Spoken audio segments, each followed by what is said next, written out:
Sheepdog and Sheep Sheep, written by Eric Barkley. This is Sheep. She loves to dance.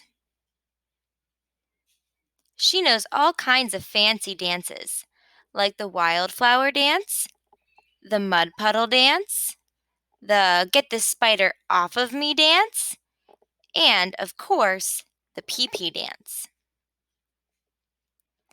Dancing makes her very happy, and when she's happy, she closes her eyes. And when she closes her eyes, she bumps into things, usually trees. But one day she bumped into something that wasn't a tree. It was a someone, a very hairy someone. Holy begonia, she said. Who are you? I'm the sheepdog, the someone replied. I watch the sheep. Well, I'm a sheep. I watch sheep too. Everyone knows I'm an expert at watching sheep. I don't see how you could be much of a sheep watcher with all that hair in your eyes, but I can fix that for you.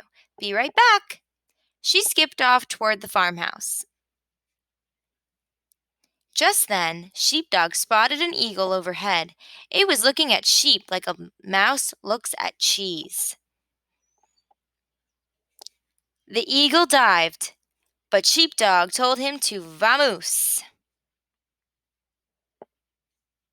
Sheep found Sheepdog waiting for her outside the farmhouse, and she tied his hair into a pretty bow.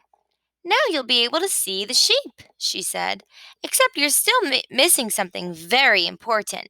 Be right back. Sheepdog looked around. It was true he could see a little better with his hair pulled up. There was the shed, and the apple tree, and the coyote. Coyote! Sheepdog told him to skedaddle.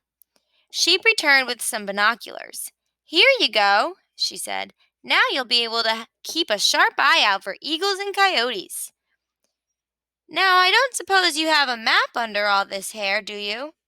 Sheepdog shook his head no. Well, you're going to need a map, so you won't get lost.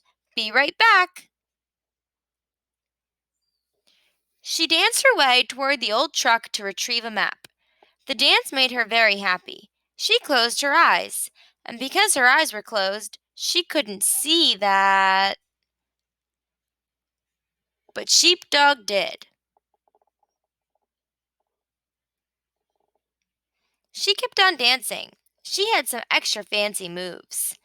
Like most of Sheep's dances, this one ended with a bump on the head, but she had meant to do that. Really. Sheep finished the map out of the glove box. Sheep fished the map out of the glove box and handed it to Sheepdog. You're all set. You've got a hair bow so you can see, binoculars to keep an eye out for danger, and a map so you won't get lost. Sheep thought for a moment. Now all we need are the sheep. She looked around. Not a sheep in sight. She borrowed Sheepdog's binoculars. Still no sheep. She unfolded the map.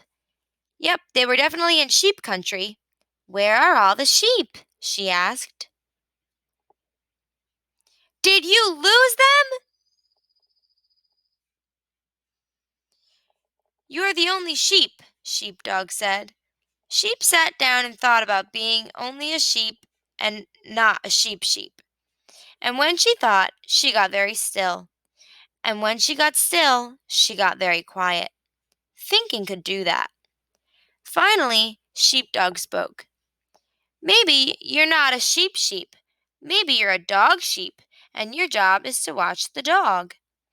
After a moment, Sheep replied, Well, of course, I'm a dog sheep. Everyone knows I'm an expert at watching dogs. The end.